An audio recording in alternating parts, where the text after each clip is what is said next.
me, video games are just a way to challenge myself while having fun at the same time. Usually through means of computers and yung mga consoles. But I think same yung skill set sa mga kahit older versions of games like Rubik's Cube or mga jigsaw puzzle, ganun po. So parang this is just the next step of it to find a way to hone your mind.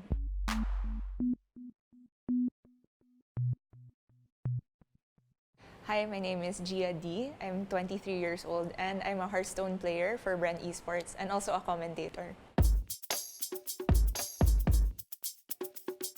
I remember yung mga pinaka-early na pinaglalaroan ko, it's not mga dolls and Barbies, mga Game Boy po. Mostly sa influence ng kuya ko, I think. Actually, medyo lenient po yung parents ko nung bata ko kasi naman, okay naman po yung grades ko so hindi po sila nagalit. And may parang rule kami na sa weekends lang po pwede mag-video games. Pero minsan hindi rin po ako sumusunod. After high school po, my friend introduced me to Hearthstone, which was a card game and sobrang hilig ko po sa mga physical card games dati. Actually, matagal-tagal po yung process from casual to competitive for me because for the longest time, I was just playing for fun. Pero nung pumasok na po akong college, yung isa kong classmate, legend siya. Sabi ko, wow, ang galing! Somebody who's just like me can get that rank. Why not me also? So, nagpaturo ako sa kanya and then I managed to hit legend myself. And then inisip ko na, if I'm legend, that means top 1% or less players na ako. So, naghanap naman ako ng mga parang local tournaments. Tawag namin fireside gatherings pag Hearthstone. So, pumasok po ako sa mga weekly na ganun while I was still studying. And then, dun ko pa naranasan yung competitive environment.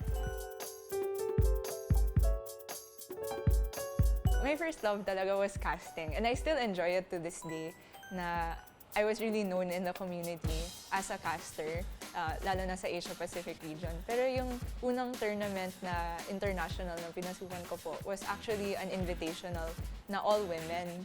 And as you know, in esports, siguro konti lang po talaga yung mga babaeng naglalaro on a competitive level. And nakasama po ako doon and I was fortunate enough to win the event. So after that, I thought maybe I can start competing more.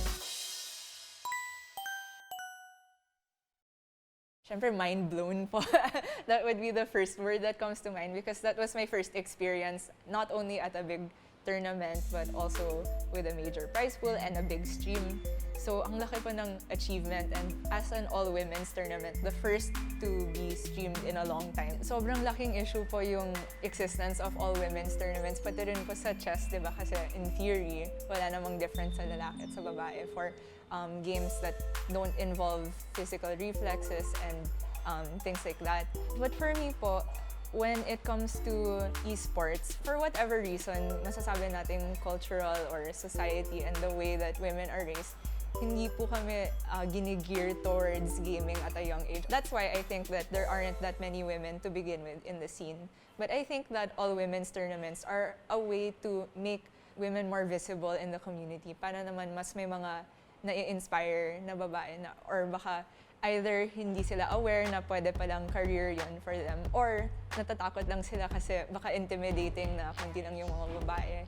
And if they see that there's tournaments and spaces where they are featured and highlighted in a respectful way, I think nakakatulong talaga yun.